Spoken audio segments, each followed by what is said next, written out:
Next, we're going to sew on some bells. I like to use a nice heavy, the heavy-duty thread that we use to attach the horse's head to the stick. I'll use that for the bells. I like to use a large bell so that they're not a choking size. And you're just going to sew them by hand onto our ribbon, the bridle ribbon on the side of the head. So you can start by doing a good knot, and then put your needle up through the back of the ribbon, and then just grab the end of the bell, and pull it down like this, going through a few times. Whoops, my thread's getting a little mixed up.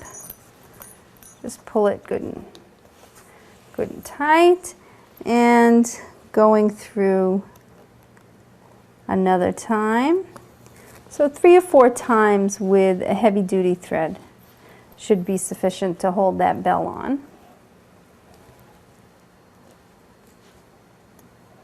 And finish with the needle going to the back.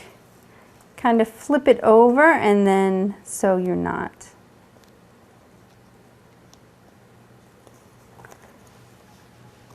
Okay, put it through, grab the loop, pull the loop down. Now you have a new loop. And then through one more time.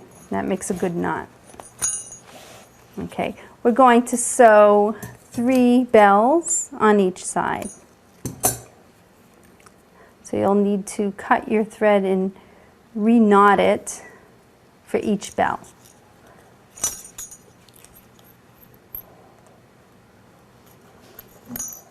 Okay, we'll just finish up with this last bell.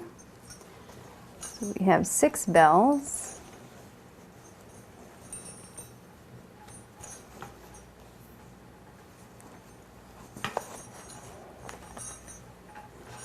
And the bells are just a really fun touch on the horse.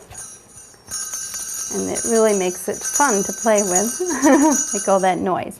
And then last, we're going to put a ribbon on the end to make a bridle.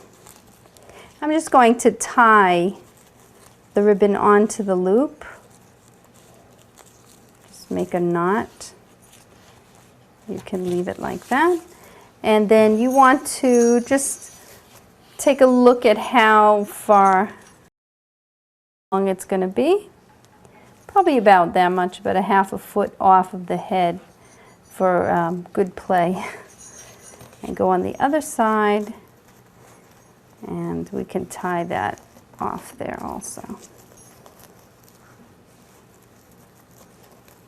And just leave the end loose. And that is a really nice traditional hobby horse.